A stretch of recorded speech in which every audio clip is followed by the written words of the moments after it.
Do you believe in alternate universes? You are listening to Delayed Replay. The improvised movie review podcast. Wink. Everything is fine here. We're all fine. Just sit tight and listen to them talk about the movies they definitely saw. Don't delay. We have to listen right away. Hey everyone, this is Steven Schinder with a quick bit of news before the episode proper. So by the time this episode comes out, podcast that I'm on will have launched. It is called Star Trek Culture. Basically me talking with Liana Ahmed about Star Trek. It'll be a weekly thing talking about new episodes. So it'll be Star Trek Discovery Season 3. So if you watch Discovery and you want to hear people talk about it, this is your place, Star Trek Culture. So yeah, subscribe to Star Trek Culture on Apple. You can also find the podcast at channel1138.com/Star Trek Culture. And subscribe to Culture Slate on YouTube since they are providing the video of it. And you can also follow and like Culture Slate on Facebook. You can even find the Facebook videos going up on there. And yeah, the video will go up on YouTube about 3:15 Pacific on Fridays, and we'll try to get the audio on podcast feeds around the same time, same day. But yeah, Star Trek Culture, it's really exciting if you're a Star Trek fan. It's a great time to be a Star Trek fan with all the new Trek that is coming out. Alright, but enough of Star Trek for now. On to the Star Wars episode. You might hear overlapping voices again, having that issue, but I tried to improve things where I could. I used a backup recording of myself and inserted stuff here and there. I don't think it's too bad. Like, there's some stuff I couldn't fix completely. But overall, I think the episode should be a good listen, so hopefully you enjoy it. Hello, listeners. Welcome to another exciting episode of Delayed Replay, that podcast where we usually talk about movies, but we've also talked about other stuff. Like on this episode, it's another Star Wars novel. It's The High Republic, A Test of Courage. And I'm your host, Steven Schinder, as always. And joining me for this particular episode, you've heard him before, it is Chris Abbott, a.k.a. Starrapter. How are you doing, bud? Hello, Steven. I'm doing pretty well, considering that we are in the midst of this brand new Star Wars storytelling that's going on in the books and the comics. We talked about Light of the Jedi before, broke that all down, and here's our second entry into this awesome new look at the Star Wars universe. So I'm ready to get into this one. Yeah, so am I. This one came out like in early September, but like, this episode's coming out in October, but it's fine. I mean, delayed is in the podcast title, so And I didn't know this until like earlier today, but apparently today is International Podcast Day. Yeah, I seen that. It's really cool how something called a podcast was something I didn't even know about until like maybe 5 years ago. So now so many people, including myself and you, have jumped on that whole craze of let's do podcasts. And yeah, it's crazy how we're actually doing one on the day that everybody internationally is celebrating. Yeah, I think like 5.5 years ago was when I started getting into podcasts, because like I heard about like some Star Wars podcasts, and then I was like, that's how I got into it pretty much. So like, I guess you could say without Star Wars, maybe this podcast wouldn't even be a thing, or I don't know, maybe I would have discovered podcasts another way, and who knows? Who knows? Who knows? It's from Doctor Who. Oh, man. So before we discuss this novel, there are like a couple corrections I want to go over. So we talked about Light of the Jedi, and I think on that episode there were moments where we got Stellan Geos mixed up with Eslar Man, and I was trying to think like, wow, why did we confuse them? And I had to like look through the book again, and I was like, oh yeah, it's because of that part where Eslar Man is like swinging his lightsaber in a mocking way and telling the other Jedi, "Look at me, I'm Stellan Geos," like kind of like poking fun at him. So yeah, it was an honest mistake, but we're happy that we're correcting it for you guys. So because it was like, wait a minute, yeah, that's not right. yeah, and this next correction, it actually has to do with the Star Wars Celebration episode I put out over the weekend. So there's a segment where Mark was talking about how like Harrison Ford wasn't there, and then later Ben was like, I think I heard that like Harrison Ford was there or something. And so like, you know, I went through it, I was editing, and by the time I like finished editing and uploaded, it was like I noticed a mistake after the fact, and I was like, oh, whatever, I'll just leave it in. It'll be like, it's an honest mistake, like, you know, memory from a certain point of view, because like make it a Han shot first type of debate or whatever, because like, yeah, I feel like over time some of the celebrations kind of blend together, you know. Do you ever get that feeling? Oh yeah, I certainly do. You know, I was at the one at Chicago, and then there again at Anaheim, and yeah, I mean, it's like the days when you're at Celebration, they just blend into one another, and then yeah, the subsequent trips to the other ones kind of blend in together over time. Because for me, at least, like Celebration is I'm like in like a haze of passion, like celebrating Star Wars, and it can really bleed into each other pretty easily because it's like that excitement level it goes to your brain after a while. Yeah, and I mean, I kind of feel a bit more sympathetic or empathetic, I don't know which is correct, to like the Lucasfilm story group, how every once in a while they won't catch a mistake or contradictory thing or whatever. So I guess I got them some slack. Yeah.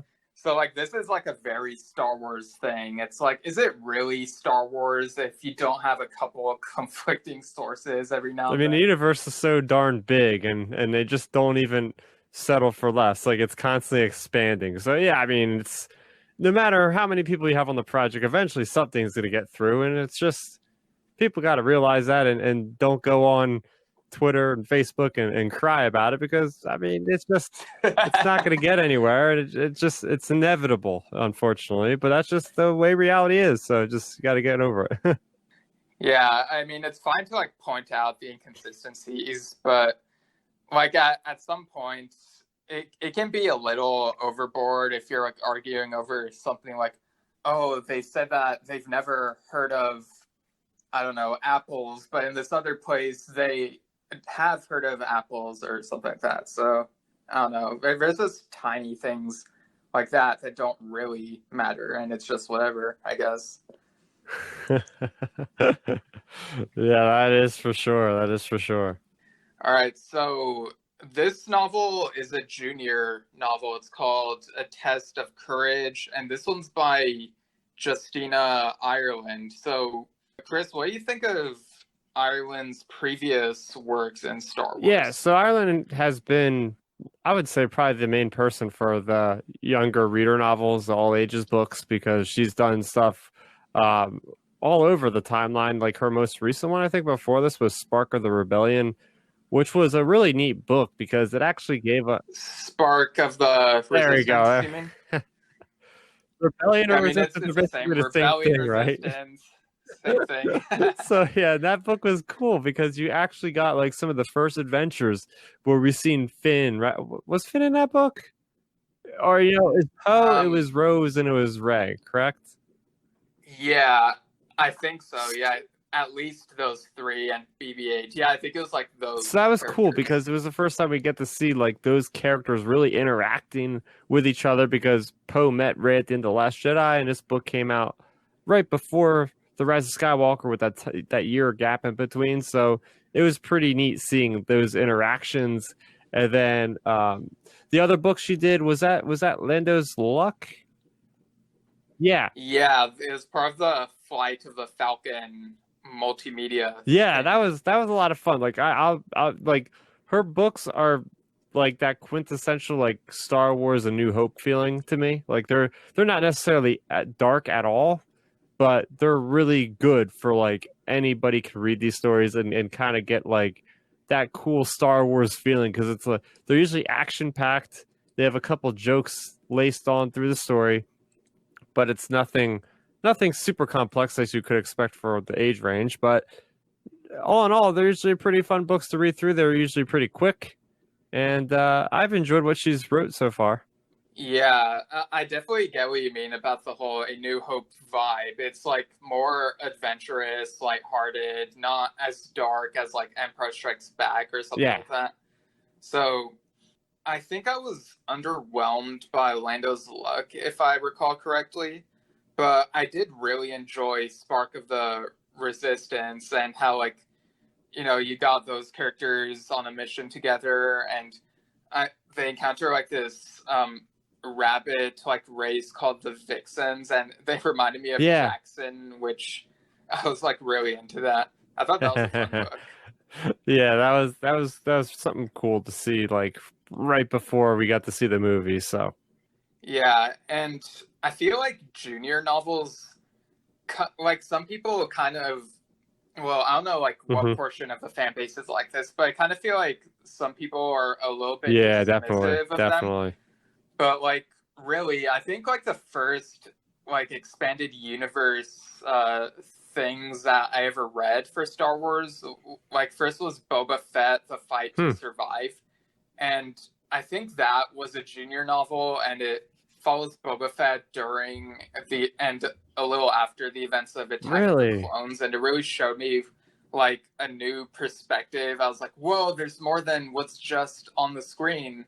And then after that, I checked out the Young Jedi Knights series, which I think are also junior novels, and I really liked them. And like, you know, getting to know the Solo twins and their friends, like I really enjoyed it. Yeah, so the first junior books, I mean, I might have read Legends, but the first canonical ones I read were I was at my job, I work retail, and they had like this really nice stand of Star Wars books right before The Force Awakens came out. You know, they had that whole journey to The Force Awakens, and they had three different young reader novels. They had the Solo one, they had the Moving Target, which I still really enjoy, and they also had Weapon of a Jedi, and they're really cool books. They were just really short, but really quick and to the point, and they explored like each one of the big three, if you will, from the original Star Wars trilogy.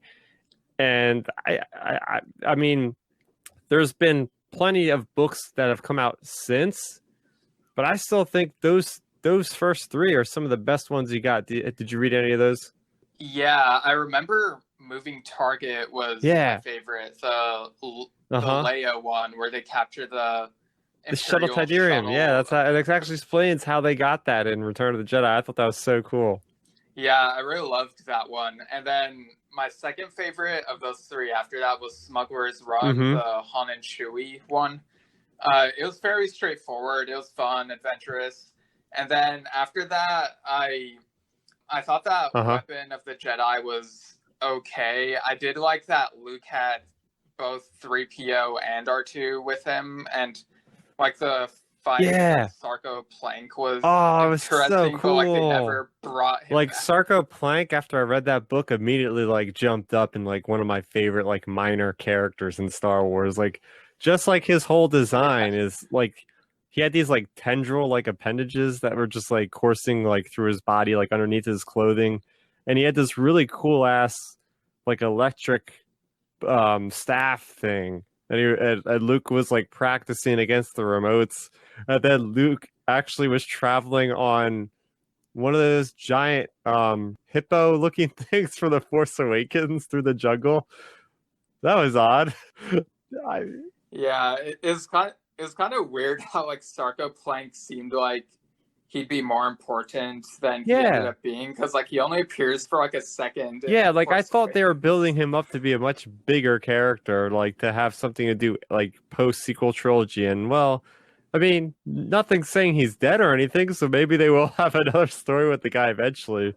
But it was cool to see Luke going up against somebody, and this was before the events of even Empire Strikes Back. So during that classic Star Wars flagship comic series run where he doesn't even know what to do. He hasn't met Yoda yet, so like his fighting ability is so subpar for what he should be as a Jedi.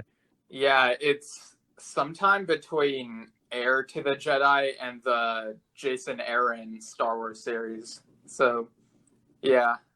Yeah, I hope that they give Jason Fry another crack at doing an original Star Wars story, because he did a great job with the Last Jedi novelization. But like ever since that, like I think he wrote the Smuggler's Guide or whatever it was, like the solo tie-in, like book that is more of like an in-universe book that mentions Dash Rendar in there somehow without actually saying it.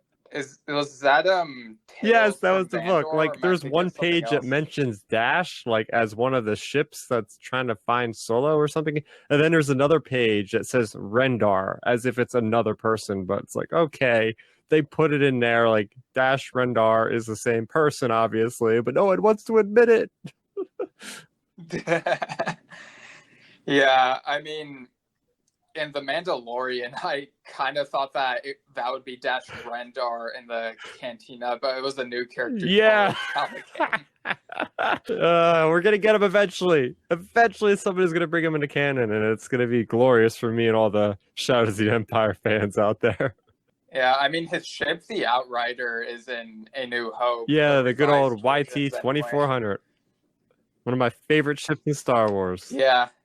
Yeah, it's kind of weird because I didn't really like Dash Rendar in Shadows of the Empire, the novel that is. Like, that's the only, like, in terms of Shadows of the Empire, I've only experienced the novel and the soundtrack. But I really liked Dash Rendar in that other book, Shadow Games. Like, I really enjoyed that one. Wait, there's another book that has Dash Rendar in it? Yeah, it's called. All right, I'm gonna have to pick that one up now.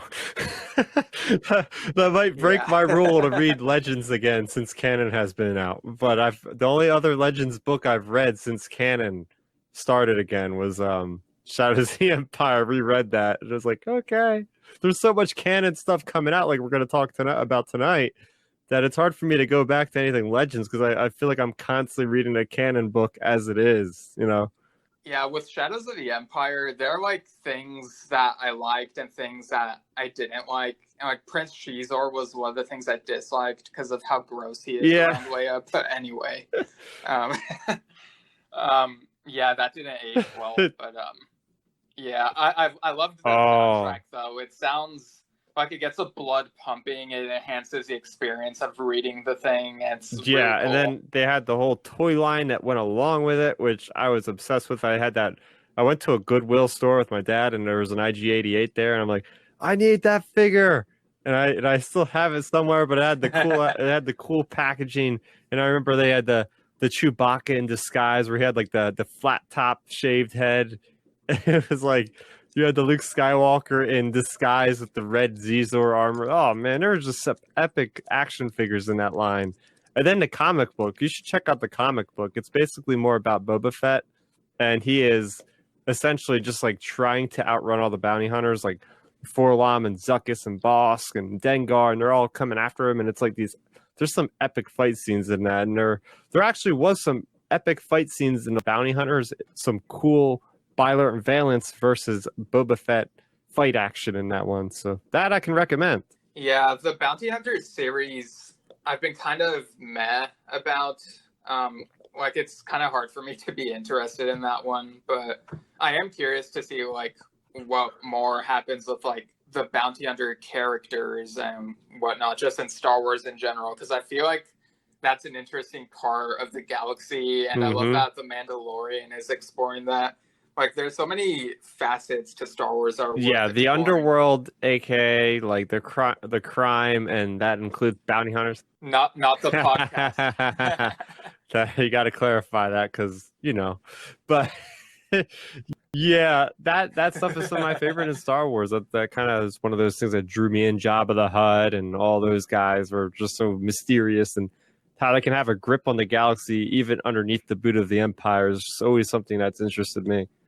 Yeah, like it's very much planted from the beginning, and like Mos Eisley, a wretched hive of scum Uh-huh. and villainy, and it's like that's like part of the core of Star Wars. Like I think we're used to just thinking of like Jedi versus Sith, but like the Underworld is a huge facet of Star Wars. I don't know why I said huge so many times, I guess for emphasis, but you know. 3 times I think is good. Yeah. Speaking of Star Wars, this book is part of it. So yeah, getting back to that book. So Test of Courage.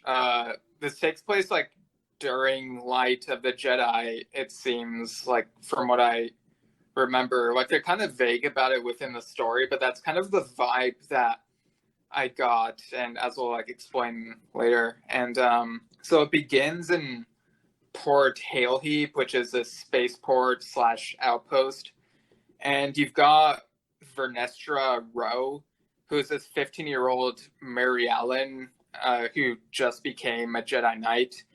And this got me thinking, like, do Jedi often become knights at this age, or is this like something new? Definitely with something this new. character? It's quoted somewhere that is literally the youngest Jedi Knight ever to reach that rank of Jedi Knight. Like it's an unseen precedent in the Jedi Order for somebody to be of that stature that quickly, and it's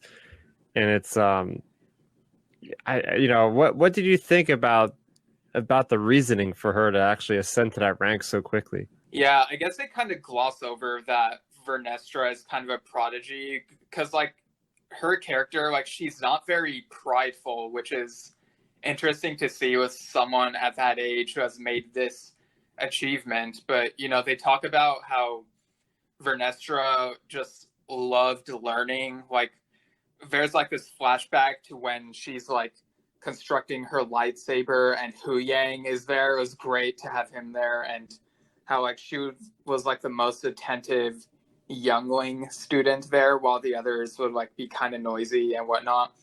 And I kind of liked seeing that, how she legitimately wants to know how this lightsaber is constructed and how to like hear the crystal and whatnot. And it kind of helps to like relate her to this younger character who's kind of her friend, Avon Starros, who's like an aspiring inventor, tries to see like a droid crystal to like see what she can do with it.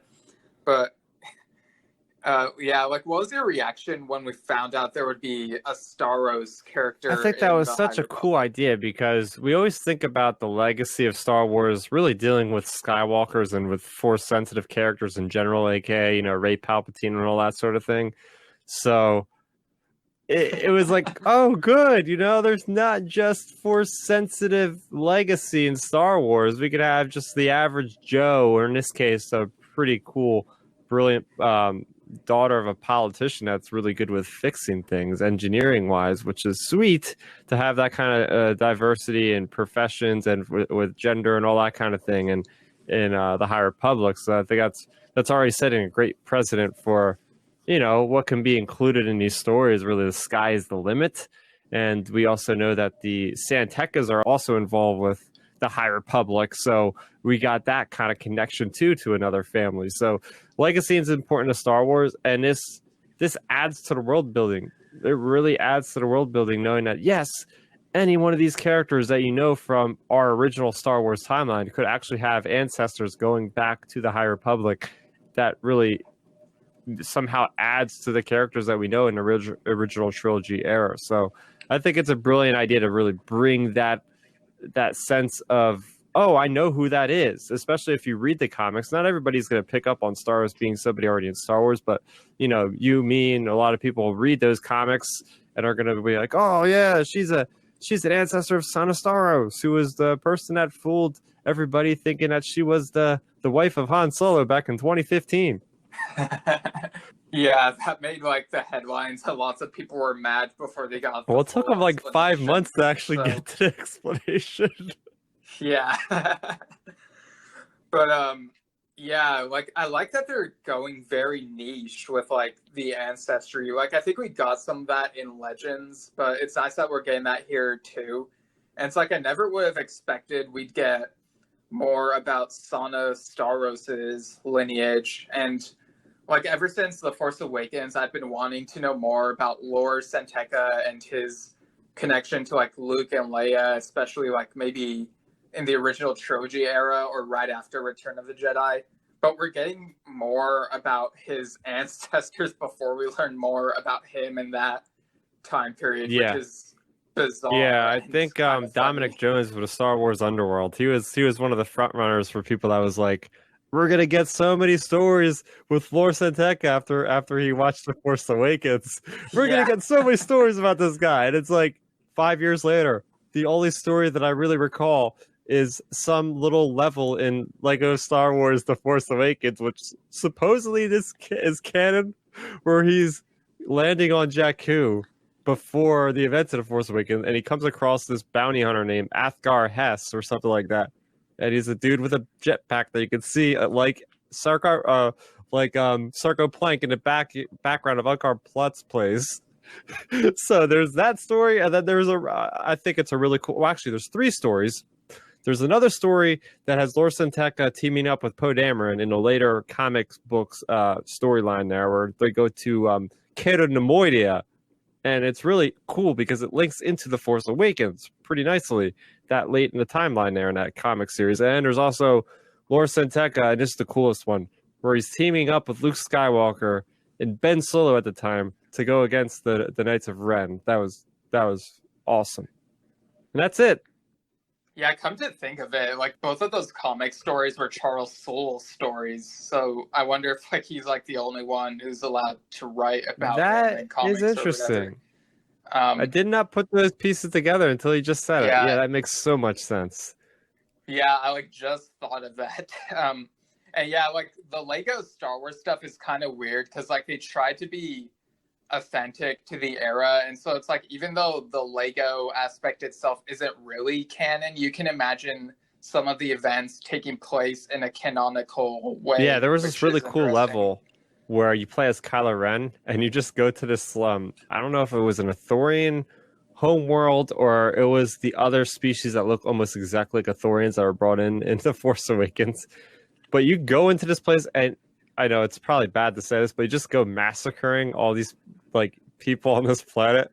But I was like, as the First Order, it was just kind of fun to play through it. I don't know, it makes me sound like a terrible person, like, I'm committing genocide. This is awesome. But it's just like the gameplay was so fun, and I was like, oh, this is interesting. Well, I mean, it's Lego, so like they can just put themselves back together, I guess. So it's not True. as bad. Right. So Avon Starros is like 11 or 12, maybe 11 going on 12, if I remember correctly. And like her mother is a politician named Gira Starros or Jira Starros. I'm not sure what the pronunciation is.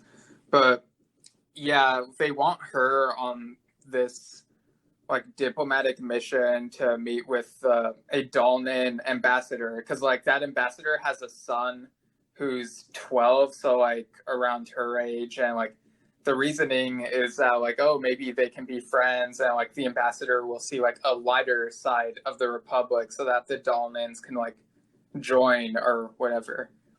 That was kind of a weird aspect in my opinion, but you know. Definitely was strange for me as well. Yeah, and Avon also has this protocol droid named J6. This is really our first up in front droid in the High Republic. I don't think there's any kind of big prominent droids in the High Republic Light of the Jedi by Charles. So I mean, they were mentioned in the background, but we didn't have a character. And usually, it's kind of any story in Star Wars. You usually have a droid. It's the big thing. Like every author, every writer tries to include some kind of unique droid that hasn't been really focused on before. So it's always like, okay, which droid are we getting in this story? Not only is it going to be a physical difference, but they always have some kind of attitude or some kind of quirk that makes their personality matrix a little bit different. So this was interesting because this droid J6 was more of like a nanny type droid. At one point in the hangar bay, she's running around and the droid is just like beckoning her to it. So it was an interesting kind of relationship that they had for sure. And I'm looking forward to seeing more of their adventures, because I think there's a lot of possibility for where they could go from there. But that's what it was like. Oh, this is basically like a nanny droid. Yeah, with J6, it's like, the droids are also a big part of Star Wars, and so I feel like J6 is kind of sassy in some parts. So like I feel like she kind of skews close to like L3 or K2 or Chopper in that regard, or AP5 even. So I just really love when like the droids are sassy. It's like, I don't know, I just love their attitude. It gives them relatability in a way. So there's Jedi Master Douglas Sunvale, who is the marshal of the outpost. I was kind of surprised to see a normal Earth-sounding name like Douglas, but then you get Sunvale, which is kind of like Sunrider or Skywalker or Farsight. Yeah, it definitely gave me very much like a World of Warcraft Blood Elf type of surname vibe from that. So I was like, oh, we're crossing the streams a little bit here.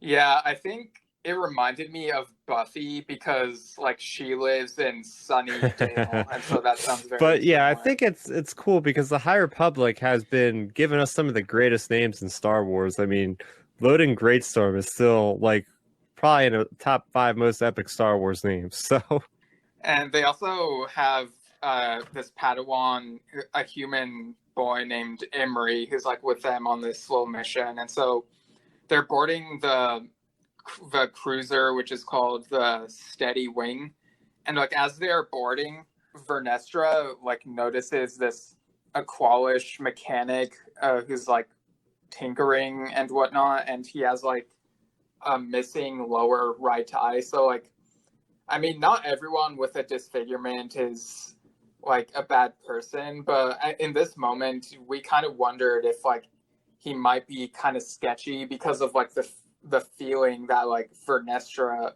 had, like this. Yeah, how many eyes do Aqualishes usually have? 4, right? Or is it 6? Yeah, I think it's 4, but let me double check. I mean, I don't know, like when you have 4 eyes and you're missing 1 eye. It's 4. How much of a disability is that, since you still have 3 eyes, which is still better than humans? Okay, I'm seeing a picture of one with 4 eyes and one with 2 eyes. So I kind of wonder if maybe it varies in their species. So, that's weird. This interesting character definitely appeared really shady. I mean, he was fixing a ship, and I almost was like, oh no. Did he tamper with the ship? Did he like do something like Sebulba from the Phantom Menace, and he like tug something loose so then they're gonna have problems later on, you know? Did you get the idea of like something like he's tampering with the ship? Yeah, I mean, it felt like that was the very obvious thing, so I wasn't sure if they were gonna subvert expectations. But like, the bombs on the ship go off on their way to Starlight Beacon, and so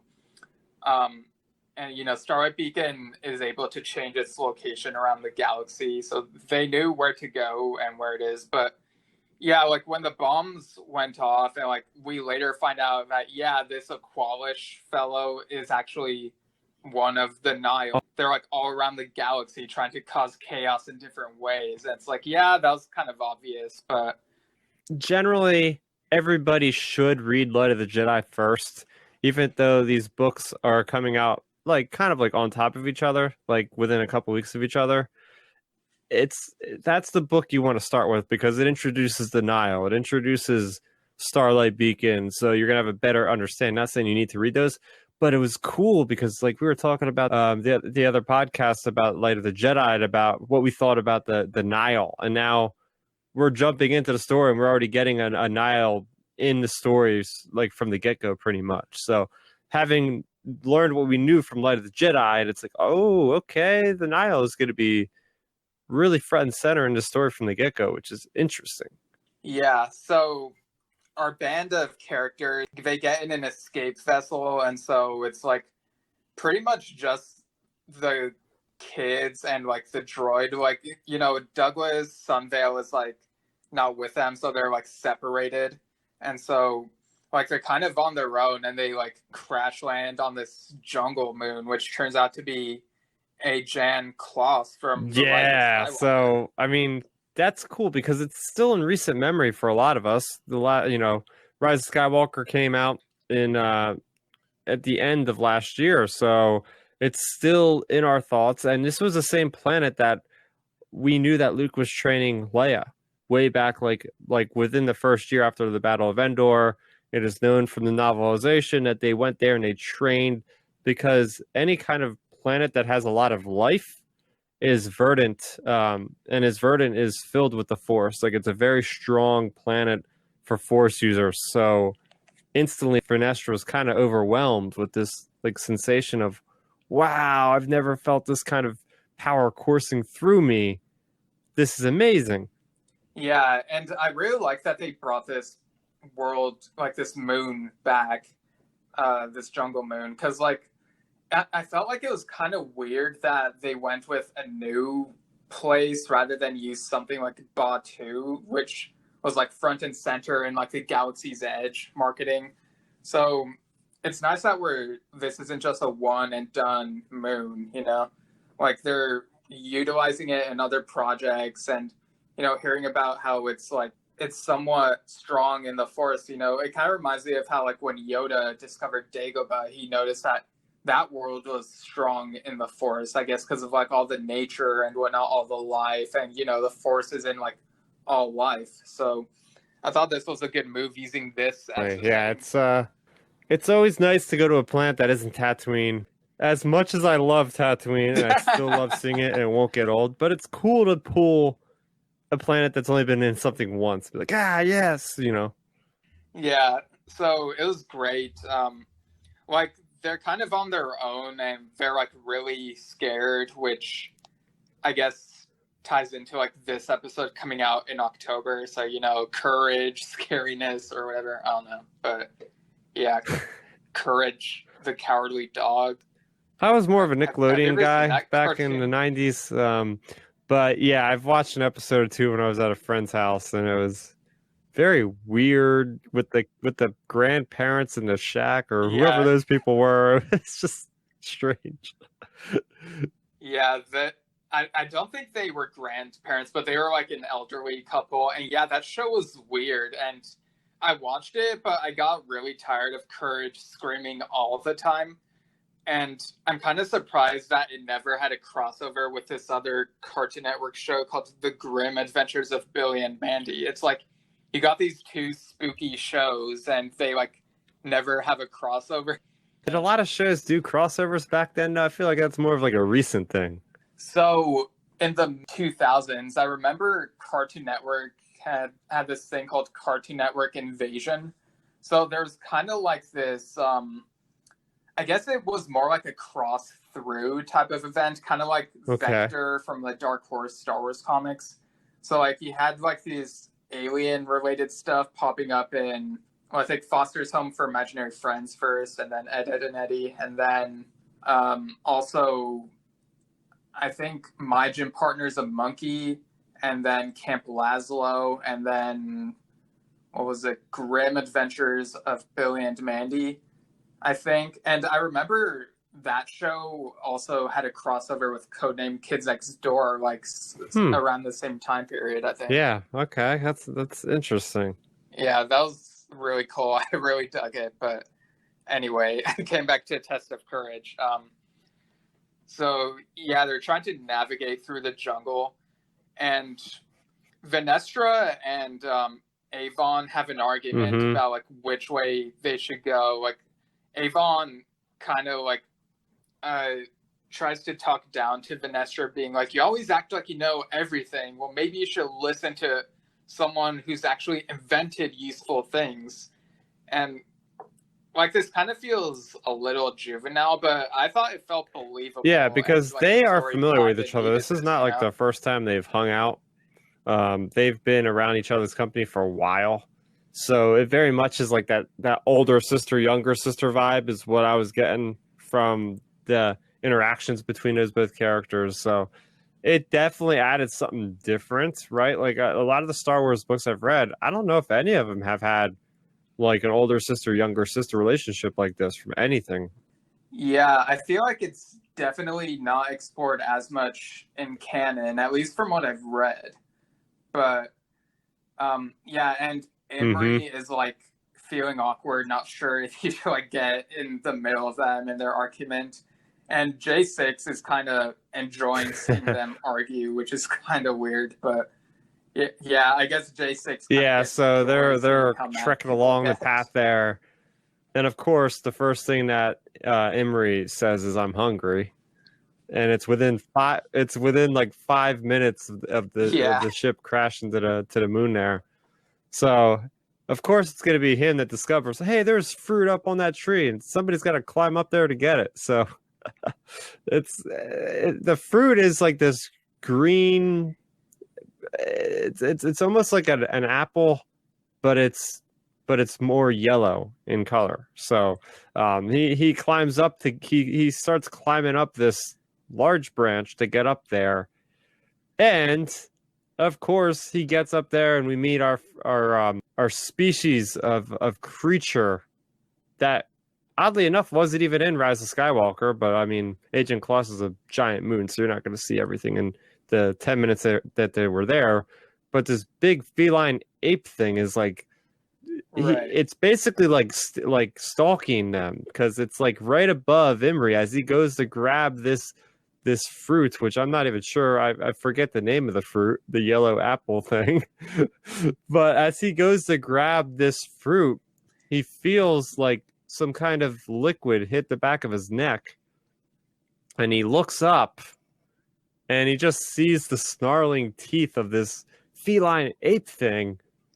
And he just screams, and he jumps. He loses his grip, and he falls off the branch, but luckily, we have a Jedi in the midst, and Vernestra Rose is able to actually use the Force to like softly quiet his landing on the ground, and then the chase begins. And it's like all hell breaks loose. This thing is incredibly adept, as it should be, since this is its natural habitat, at scaling through the trees, and follows the young adventurers as they're running away. So right off the bat, we're getting an action here, and it's heating up real quick because they're running through this moon that they don't even know what direction they want to go in to even get safety, because they need to get off this moon ASAP.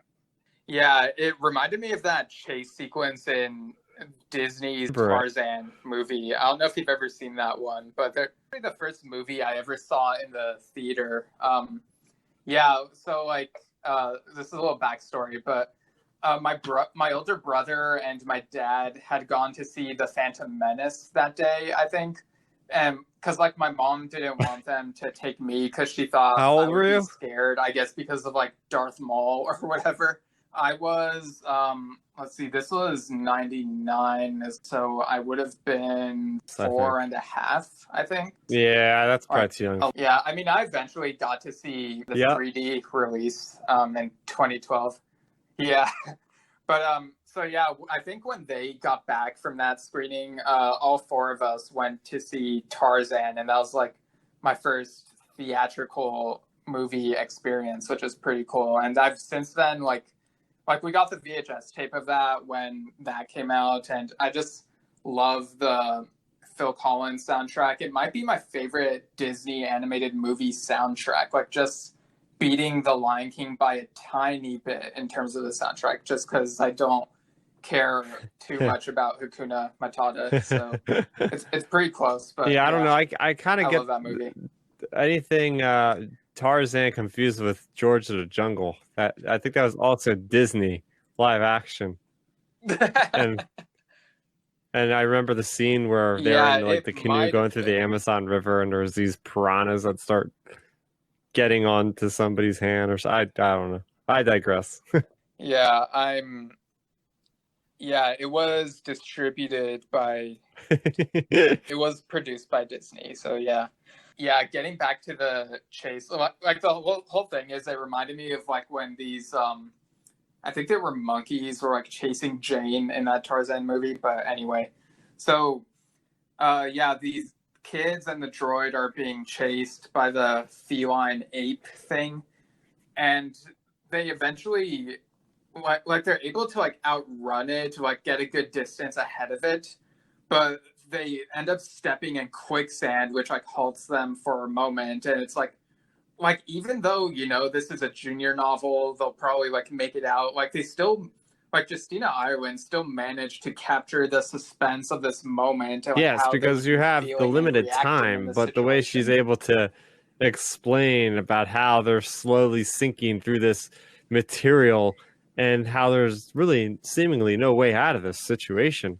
It kind of reminded me of that scene in Rise of The sinking Skywalker when sand, they're like yep. sinking, and yeah, at one point Emery was like, I don't like quicksand, it's everywhere in this jungle. And I feel like that's probably a nod to the like Yeah. notorious Anakin, Yeah, I don't so the like way they sand get out of line. there is luckily through the young engineer of the Starros, she's able to retract this cylinder device that almost resembled like a lightsaber at first. I was like, oh wow, does she have a lightsaber? But no, it turns out to be like this extremely like long retractable like claw-like device, which she's able to like shoot up at like one of the like branches and somehow like able to like, it has like a motor where it actually like retracts and like pulls her up with everybody else. Everybody grabs onto her because they're close enough, and she's able to pull them all up into the tree. Yeah, and I remember the chapter ended with like saying that Avon took out a device, and like the last sentence was, it looked like a lightsaber. But then the beginning of the next chapter, you get more description. It's like, oh, it's not a lightsaber. So that was like a little bait and switch. Well, to keep that's the what's readers good reading, about I guess. Justina Ireland's writing is that she is able to keep up the suspense. So you do want to keep reading the next chapter, and that's why these books are so great for kids, because it keeps you engaged. It keeps the story moving forward. There's not a whole lot of downtime at all in this story. Most of the exposition is actually done like on the run, like little hints of things here and there. Yeah, so they're able to get out of the quicksand, and they continue running until they find this cave. Yeah, where they're so able to, like, keep of shelter course, for the of night. course, Emery is still hungry. I mean, that's like the theme throughout this whole story. Yes. Is he ever gonna be satisfied? But no, we do have Venestra Row, coming from the Jedi Temple. They always have to be prepared. They don't know in what situation they might be marooned or stranded, so they always have some kind of food on their persons at any given time. She's got her mission outfit on. She's got her little pouches and whatnot to store different things. So she luckily has this kind of, they describe it as like a puffer pork bacon roll. So she's able to kind of materialize this from her pouch, Yeah. and then they do find a way. They make a fire, and they're cooking this, and it's funny because puffer pig is basically like their pork of the galaxy. So it's a savory kind of cylinder type of pork. It almost reminded me of like a pork roll from I'm from New Jersey here, and it's like one of those foods that like you don't hear about pork roll anywhere else in the country or the world unless you're in New Jersey itself. And it's like, it was like, oh man, this Justina Ireland, has she ever been to like my hometown? And she just threw this in there for all the New Jersey people, like, oh, I know what she's talking about. So I got a huge kick out of that, especially because it's a puffer pig, which I just happen to like. I'm obsessed with those creatures. They're hilarious and rebels when they were introduced. Yeah, and like we also heard of puffer pig bacon and Resistance, so it's really neat that they were able to like tie that into this. But yeah, I do wonder like about Justina Ireland. Like maybe her real name is Justina New Jersey or something. I don't know. Maybe.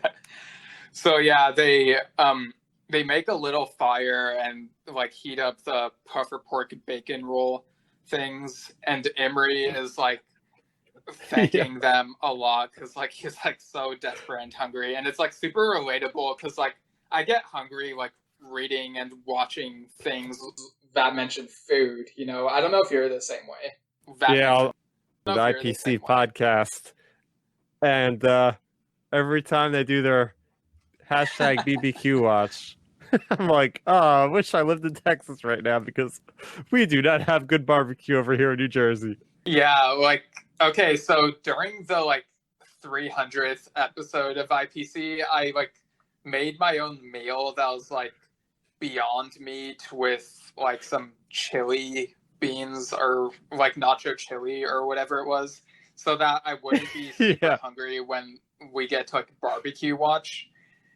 And and more recently, I had Zach on this podcast for the Bob's Burgers the movie episode, which will be out by the time this episode comes out, but hasn't been released yet as of like today. But yeah, I had to get like 2 burgers that day so that I wouldn't be like super hungry talking about burgers the whole podcast episode. And like Zach had also gotten like a couple burgers beforehand that's as great. well. So yeah. Yeah, both so prepared. anyway, it was good that we actually see Imri finally satisfied.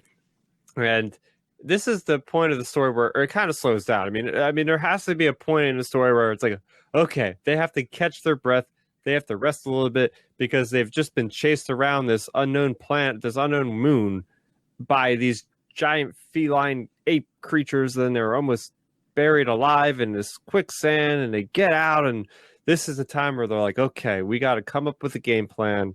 We have to get a signal out to the Jedi Order or anybody really that's even passing by in this this sector of space or the system. So that is their objective. They're explaining what they need to do. They're not even sure if there's any other sentient creatures even on this moon at this point. So that is where things start to slow down. They get into the, Imri starts explaining about how his backstory is, and that's where a lot of the exposition really happens in his story. I keep forgetting to mention that like the Dalnan ambassador's son is with them too, and so he's kind of he's like really scared and not sure what to do. Like he's very much outside of his own element. So they keep trying to have to calm him down so that he's not like super loud and doesn't attract too much of the wildlife. So I like that there's that angle, like they have to like work together. And I really like when Venestra like has like this moment with Avon where she's like, where like they basically apologize to each other, and Vernestra thanks Avon for like saving them with like the device to get them out of the quicksand. So I thought that was a really that definitely added to the characters. I like that little moment. But basically they do go to sleep and they wake up the next day, and they haven't really been able to get much relief. And besides the hunger that's been bothering them, it's also worth mentioning that this planet has an extremely temperate climate. Even in the Rise of Skywalker, like, through the visual dictionary and whatnot, they explain that, man, that planet is really hot. And so already, like, it's like the second day, and because they don't have like air conditioning or any kind of thing like that, they're already starting to feel extremely sluggish and exhausted, and that's not helping things because they still don't have any leadway on how the heck to get off this planet, and now that's just another problem they have to deal with. Yeah, and they wander for quite a while. Like, they're kind of vague about how long they've been there, and they even mention like they've lost track of time and they're just trying to survive the best they can. But there comes a point where Vernestra has like a vision of like the Jedi who we saw in Light of the Jedi, like confronting the Nihil on the forest moon of Endor. And so that's kind of when I guess like she gets more of a glimpse of like who the Nihil are, and like she wonders if there are like Nihil nearby. And surely enough, like there are, like there's the Aqualish and there's a few others, and they're trying to like apparently they've been watching from afar and they've seen how good of an inventor Avon is, and they want to like use her to try to make a device that can block the Force, if that's even possible. Because they've been in communication with the other Nihil, and they're like, "Oh, the Jedi are problems." So like, if we have a way to like make a device it's like cool that could be to having our these benefit. villains. Again, I said the same thing in our Light of the Jedi review about having these villains and these antagonists that actually don't go to toe to toe with the Jedi as you would expect. They're not also wielding lightsabers. They are just using some really sophisticated technology to be able to like negate the usefulness of the Jedi. So that is alarming. You know, what scares a Jedi? Well, what can scare a Jedi is when they cannot really be effective against somebody with their Force abilities. Yeah. So they tried to like confront the kids and like try to like kidnap Avon, but this is where like J6 really gets to shine by like emulating the noises of like the feline ape things through like, you know, the like J6's mouthpiece sort of thing, kind of like when I always thought C-3PO that was makes so sound effects weird when in Return of the Jedi. that story to How the he's Ewoks making in those Return of the noises. Jedi. Like, wait, what's going on in this scene? It always rubs me the wrong way almost. Like, oh, what's going on here? Yeah, so the Nihil are caught off guard. They look around, seeing if there's like any predators nearby, and so that gives these Padawans a chance to like force push them away and like get their weapons. And so like now they have the upper hand, or the high ground, if you will.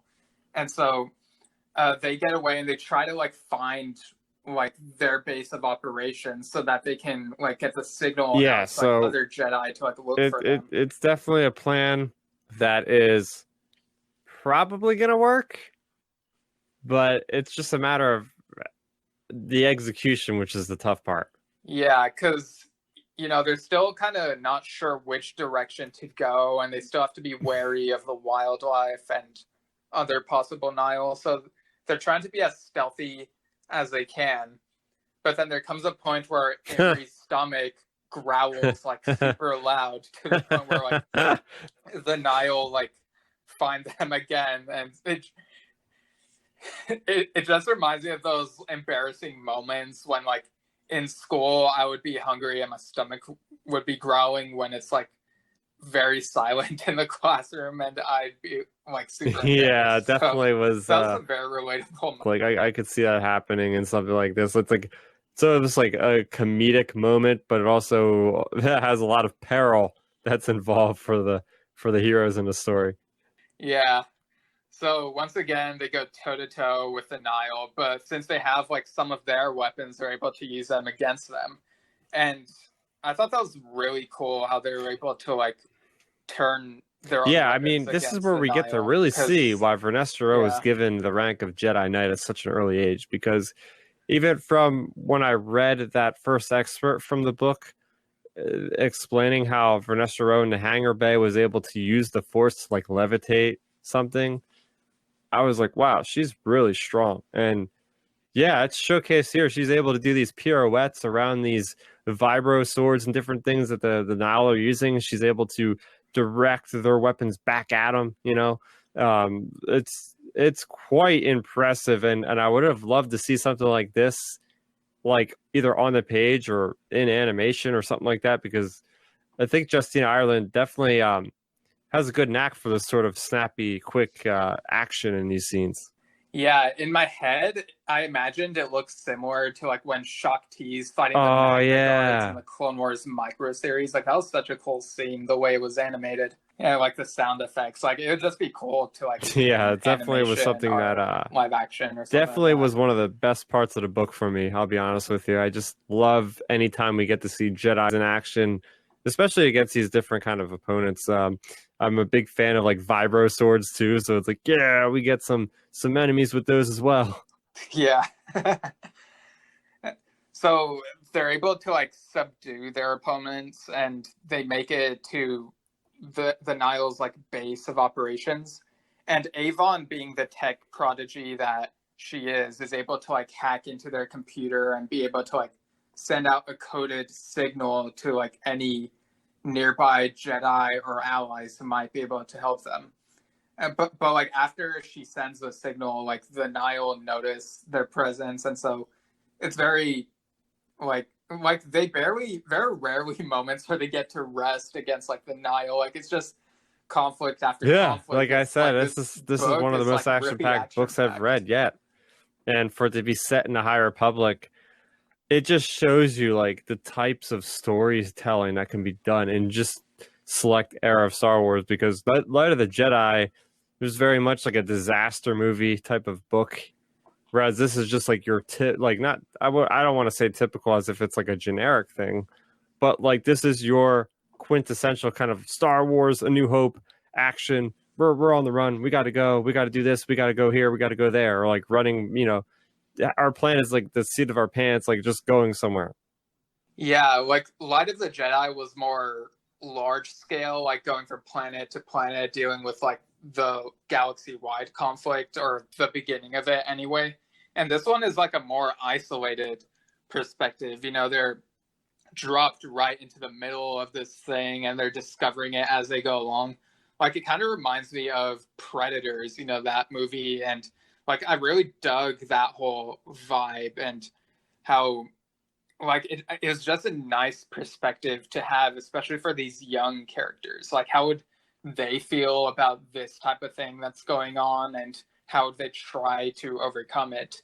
And this was like really cheesy, but there was a moment where Vernestra is like trying to motivate all of them, and she's like, we have to have courage, we have to be a caravan of courage. And it's like because like, so she was like, this is a test of courage, and we have to be. Well, we know that caravan of Justina courage. Ireland is It's a like, big yeah, lover of sure, drop Ewoks, those so 2 titles anytime there. she can get a shot at putting references to that, she will. Nice I do hope that description, like every fits. subsequent book in this first phase has some kind of moment with Jedi. Like I think that's a great idea, like having a connection being like through the Force, where all these Jedis are experiencing the same feelings and emotion from like that wherever they are in the galaxy at that point. Yeah, because so far I get the vibe that this is a time period where the Jedi feel more connected. There's not as much discord or whatever, like not as much arguing between them. Like it's not the point that they're at by the time of like the prequel trilogy and the Clone Wars. Oh, and certainly. It feels like they're more united in this time period. Yeah, so thankfully they're able to defend themselves long enough for help to arrive. And so Douglas Sunvale is there with some help, and like they're able to like take down these Nile and like get the kids off the moon. And they are filled in on like what's been going on, with the great disaster and the Nile and stuff like that. And so they're kind of brought up to speed, and like the kids have like they now have this like shared experience, and they talk about how much they feel like they've grown and sort of been tested to their limits, but they feel like they've become better as a result of this, and we're glad to like work together. And I get the feeling that they feel like they can take on other threats in the future. So like I'd be curious to see like what further adventures. Yeah, I'm very excited because there's there's going to be some more news coming out about the High Republic coming very soon. We were supposed to have different kind of panels coming out of New York Comic Con, of course. That's going on later in the month, so we're gonna see what's happening there. I know they have a High Republic panel, so I want to know about like phase 2. Maybe we can get Justina Ireland writing like a follow-up semi-sequel to this book that has all the same characters, but like in a different situation and different, maybe another character or two added to this whole thing. Or I want to see like the characters floating into other books. I want to see Vernestra Rowe in somebody else's book or something, or in the Marvel comic series by Kevin Scott. Yeah, because we know phase 2 is going to be more dark side centric. Yeah. So I wonder like how far they can go with like the kids with that sort of tone. But the power of the High Republic, you have different media, different age groups for different kind of styles of things, and this very much felt like the other books that Justina Ireland had wrote before. But it's neat that this book actually connects like very heavily into the other material, and I'm sure the other material after this will make references back to, you know, they'll be on the ship, the Starlight Beacon, and they'll be, you know, talking about, oh yeah, we had this thing on Agent Kalash, and we had this creature chasing. I could just see them like talking about that, and it wouldn't be a big deal if you didn't read the story. But if you read the story, you'd be like, yeah, I remember that part. Yeah. Yeah, I mean, sometimes recaps and dialogue can get burdensome, but for like characters of this age group, I can imagine like these preteens and like teen characters like kind of bragging about like what they were able to like overcome, and so I feel like it would be a natural fit. Gloating about their adventures. I bet you didn't do this. Oh yeah, I had this gadget where we were able to get out of a quicksand pit, or yeah, that time that we somehow managed to fight off a whole squad of Nile. Can you do that? I don't think so. Yeah, maybe they'll even exaggerate a bit, and like Avon can act like she used a lightsaber herself, and like I don't know, like slice yeah, some Nile embellish the story a little bit. That's not what happened, but you know, like just funny stuff like that. All right, so I guess with that we can go into final thoughts. I'm already liking these characters. I think J6 is a unique protocol droid that we haven't quite gotten before, which is very much a good bar that has already been set for droids in the High Republic. I think that the exploration, and you mentioned this, through the eyes of the kids and about how they're dealing with the great disaster from such a young age is also very intriguing, comparing it to like how, you know, Avar Crest and all those Loden Greatstar, all those characters are dealing with it. I think returning back to Agent Clash is something that I didn't expect. Certainly not this soon after the Rise of Skywalker, but we know this planet is steeped with the Force because it's very verdant, and I like seeing how that's there. I like seeing the Nile. I think the Nile are going to be in pretty much probably every book of the High Republic series, at least for this first phase. So to see again the adeptness that these antagonists dealing with Jedi reminds me kind of like the lore of the Mandalorians versus the Jedi, about Mandalorians aren't Force sensitive. They have to create gadgets just like Nile has to do against the Jedi. It's got that feeling of Star Wars, you know, that quintessential action on the run. They're just making it up as they go, and they're still having a good time. There's still lots of levity in the story, which is very important for an all ages book. You got to have those comedic timing moments. You have to have some of that cuteness about the story. All those boxes were really checked off for the story. So that being said, I got to give it an 8 out of 10. I think this actually might be my favorite story by Justina Ireland. Nice. Yeah, I think this is also my favorite Justina Ireland story as well. I think I gave Spark of the Resistance an 8 out of 10. So I think this one, like, I really enjoyed this one. It was like a fun ride, and like I loved these new characters, especially in this new era. So I think I'm giving this one an 8.5 out of 10. And it's great to have the kids' perspective on like the great disaster. Like when they finally heard about it, they were just like shocked and stunned. And it's like, oh, how are they going to like deal with stuff going forward? So I'm really curious to see where they go from there. And this showed promise for like future junior novels in this era, if they do go that route. Yeah, so, I think the High Republic, 2 books down, a lot more to go, hopefully. And they are hitting it out of the park. Everything's been great so far, and which is what I was hoping for, and they are delivering.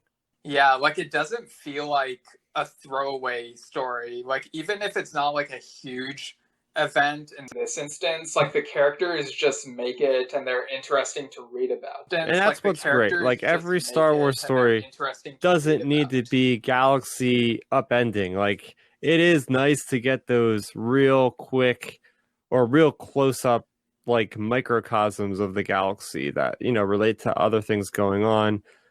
But they take their time and they're able to get in the heads of the characters, which is exactly, like we said, happens in this. So, yeah, very excited to see what more we get out of the High Republic, either in junior novels or otherwise. Thanks again for joining me on Delayed Replay. Where can people find your stuff? Yeah, me thanks again, on Steven. It's been a Delayed whole lot of Replay. fun Where can talking people about find your all stuff? of this, talking about celebration and everything going on. You can find me primarily on YouTube. I have a channel. My name on there is Starrapter.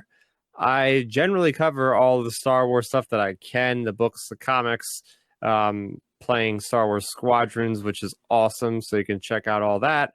And I do the occasional movie review as well as other TV series review. I got done watching Jurassic World Camp Cretaceous, which is a very surprisingly amazing show. I would definitely recommend to everybody out there. But I also have a Twitter account. You can find me at Starrapter on that as well. Nice. Yeah, go ahead and check those out. As for my plugs, you can find me at Steven Schinder on Instagram and Twitter, Steven Schinder Storytelling on Facebook. You can find my fantasy horror comedy novel, Lemons Look Like Rain, which is on Amazon. More info on that at stevenschinder.com. It is definitely not a junior novel. It's more mature, so just like keep that in mind. It's like darker and more violent, but yeah. And I've also been writing and editing for an entertainment news site called Culture Slate. They are at Culture Slate pretty much everywhere. And if you would like to email the podcast and let us know what you think of our coverage on just about anything or nothing, you can email delayedreplaypodcast@gmail.com. And who knows, we might read your thoughts on the show. That could be fun. So, yeah, we shall see. All right, without further delay, have a good day.